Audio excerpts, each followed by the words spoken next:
Hello students, आज हम आप सभी के लिए लाए बहुत ही जबरदस्त और मस्त टॉपिक्स।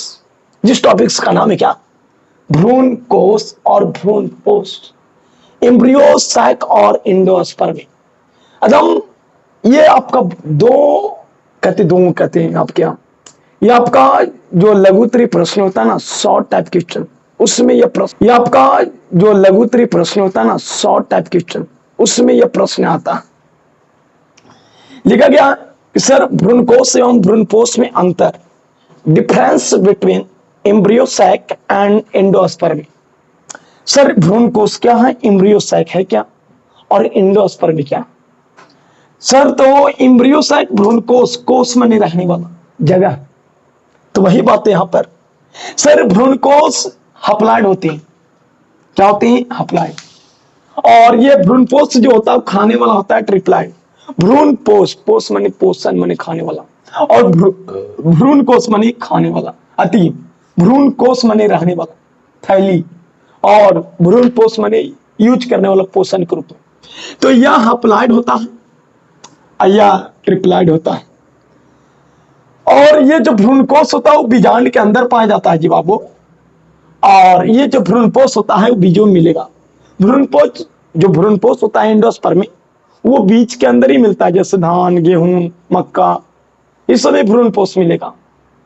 और इसका निर्माण, भ्रूणकोश का निर्माण जो होता है ना, निषेचन फर्टिलाइजेशन होने से पहले होता है। और इसका निर्माण जब फर्टिलाइजेशन हो जाता है, डबल फर्टिलाइजेशन, तो डबल फर्टिलाइजेशन होने के बाद होता है इसका फॉर्मेशन। अगला पॉइंट है कि सर इसमें ये भ्रूणकोश है ना, तो भ्रूणकोश में थैली की जैसा होता है, उसमें कोशिका होता है। इसमें किसी भी तरह का पोषक तत्व या अर्थात भोजन नहीं पाया जाता।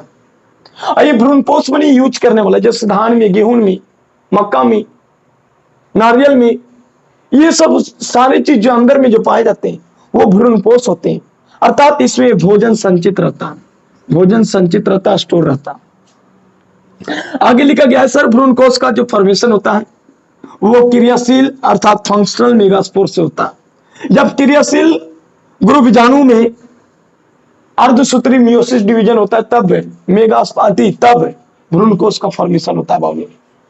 तो यह ध्यान रखिएगा कि सर जो भ्रूणकोश होता है वो हप्लॉइड होता है और भ्रूणपोष ट्रिप्लॉइड होता है। भ्रूणकोश बीजांड में पाया जाता है और भ्रूणपोष बीज में मिलेगा आपको। और भ्रूणकोश का जो फॉर्मेशन होता है निषेचन से पहले होता है, और भ्रूणपोष का जो फॉर्मेशन होता है वो फर्टिलाइजेशन होने के बाद ही होता है। और इसमें किसी भी तरह की भोज्य पदार्थ संचित नहीं रहता, स्टोर नहीं रहता खाने पीने वाला पदार्थ, इससे भोज्य पदार्थ संचित रहता है। अगला पॉइंट है क्या कि सर जो भ्रूणकोश जो होता है ना, एम्ब्रियो सैक, इसका फॉर्मेशन क्रियाशील गुरु बीजाणु से होता है, फंक्शनल मेगास्पोर से होता है। और इसका निर्माण आप जानते हैं कि डबल फर्टिलाइजेशन से होता है। और डबल फर्टिलाइजेशन है क्या? दोहरा निषेचन है क्या? तो इसका फॉर्मेशन द्वितीय केंद्रक, जिसे कहते हैं सेकेंडरी न्यूक्लियस, जब द्वितीय केंद्रक के नर युग्मक से मिलता है, मेल गैमेट से मिलता है, तो मिलने के बाद प्राइमरी इंडोस्पर्म न्यूक्लियस बनाता है जो ट्रिप्लॉइड होते हैं। प्राइमरी इंडोस्पर्म न्यूक्लियस बनाता है जो ट्रिप्लॉइड होते हैं। और ये ट्रिप्लॉइड में बार बार समसूत्री विभाजन होगा, और ये इससे भ्रूणपोष का फॉर्मेशन हो जाता है। इसलिए भ्रूणपोष ट्रिप्लॉइड होता है और भ्रूणकोश हप्लॉइड होता है।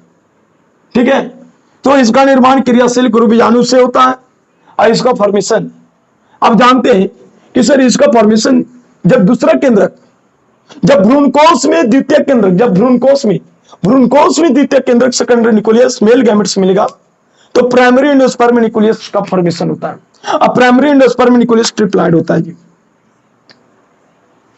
तो ये आपका लघुत्तरी प्रश्न अर्थात शॉर्ट टाइप क्वेश्चन में आता है प्रश्न। तो आप लोग पूर्ण रूप से अपने कॉपी में लिख लीजिए, ऐड कर लीजिए और इससे याद कर लीजिए, ताकि आपका जो भी बोर्ड एग्जाम है उसमें आप सही तरीके से लिख सकें। तो अगर वीडियो अच्छा लगा, समझ में आया, थ्योरी अच्छा, तो चैनल को सब्सक्राइब करिए और वीडियो को लाइक और शेयर करिए।